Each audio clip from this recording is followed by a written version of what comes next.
দেশে আবারও মহামারী করোনা ভাইরাস হানা দিয়েছে।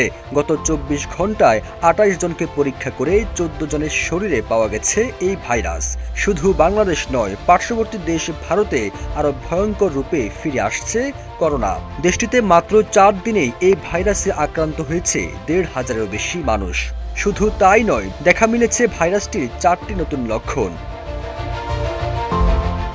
স্বাস্থ্য অধিদপ্তর থেকে পাঠানো নিয়মিত এক সংবাদ বিজ্ঞপ্তির মাধ্যমে বলা হয়, গত ২৪ ঘন্টায় ১৪ জনের শরীরে করোনা ভাইরাস পাওয়া গেছে।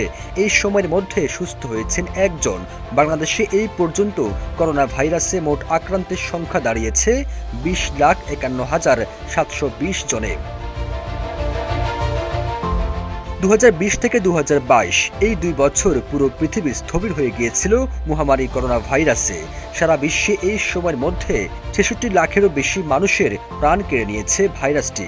এর প্রকোপ কমে গেলেও পরবর্তী ২ বছরেও ৪ লাখের বেশি মানুষ মারা গেছে ভাইরাসটিতে আক্রান্ত হয়ে।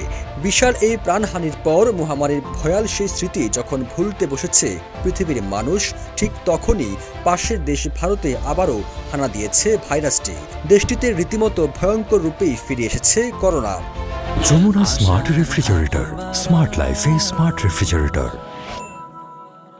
ভারতীয় সংবাদ মাধ্যম এনডিটিভির এক প্রতিবেদনে বলা হয়েছে, চলতি বছরের ২৬ মে পর্যন্ত ভারতে মোট ১০১০ জন আক্রান্ত হওয়ার রেকর্ড থাকলেও পরবর্তী ২৬ থেকে ৩০ মে পর্যন্ত এই ৪ দিনেই আক্রান্তের সংখ্যা বেড়ে দাঁড়িয়েছে ২৭১০ জনে।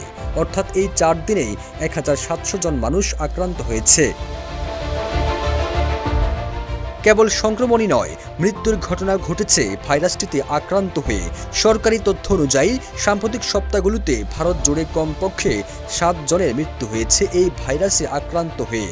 পৃথিবীতে মহামারী হিসেবে আবির্ভূত ভাইরাসটি আবারও ফিরে ধীরে ধীরে গ্রাস করেছে ভারতের অন্যান্য রাজ্য।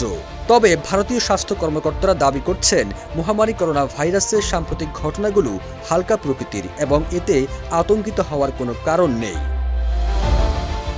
সবুজ আলম, ইত্তেফাক।